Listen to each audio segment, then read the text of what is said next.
Welcome back, Tech Newbies. My name is Don. A couple of weeks ago, our fridge of 8 years had a problem. Out of nowhere, the LED indicator of the freezer started blinking, and we've noticed that the freezer isn't getting cold enough.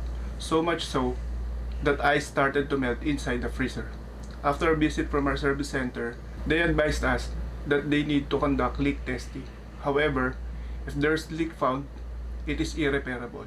With that, I've decided it's time to get a new fridge. Today, we're gonna take a look at the LG InstaView fridge. Let's go.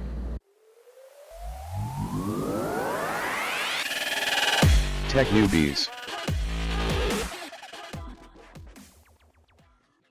The ref was scheduled to be delivered on a Saturday, 5 p.m. They arrived at around 8 p.m. But it's okay, given that it's Christmas season and they have lots of scheduled deliveries for the day. Unboxing an item this size is a tedious process.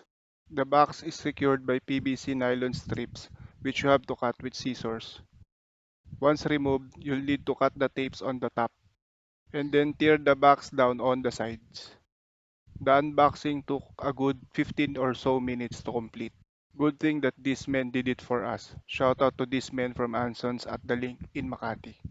So why did I choose this particular model? I was eyeing a cheaper model, but they no longer have it on stock. And this was the cheapest side-by-side ref from LG that they have on stock. This ref has a 43-inch LCD screen.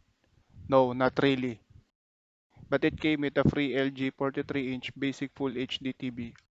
Here is the ref in all its glory. On the right side, you'll find the InstaView window. This model has LG's Thinq technology, meaning it's Internet of Things ready. More on that later. Opening both doors, you have the freezer on the left side and the chiller on the right side. On the freezer door, there's an ice maker and some shelves.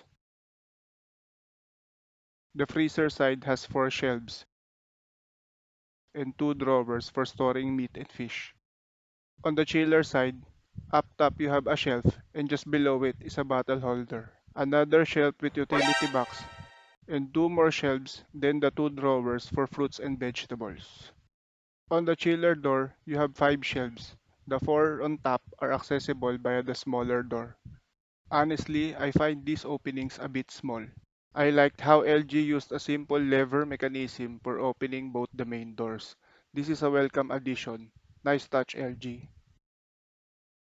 With a push of this lever, you can open the small window door, giving you access to commonly used items. And to close it, simply push here to latch the door in place. One unique feature of this model is the InstaView. Just knock on the glass twice to turn the lights on and see the contents of the chiller without opening the door. To set up the Wi-Fi, download and install the LG Thinq app in either Play Store or App Store. Open the app and register.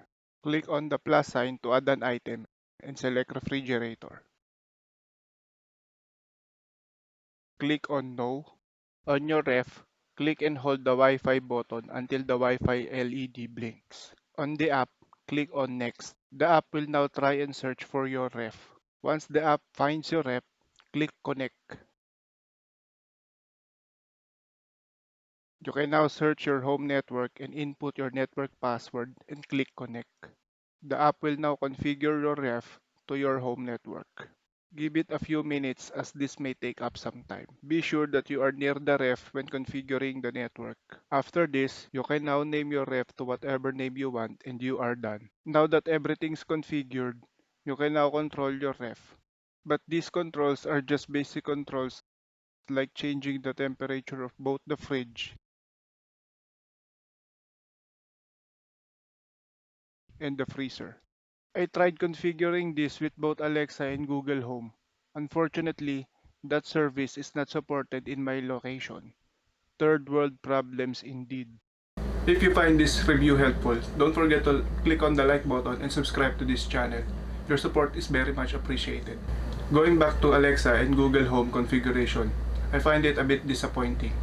But I've read that you can register using a supported country. I'll test it in the upcoming weeks and post the result. That's it for this video. Thank you for watching. See you again next time. Keep safe. Peace.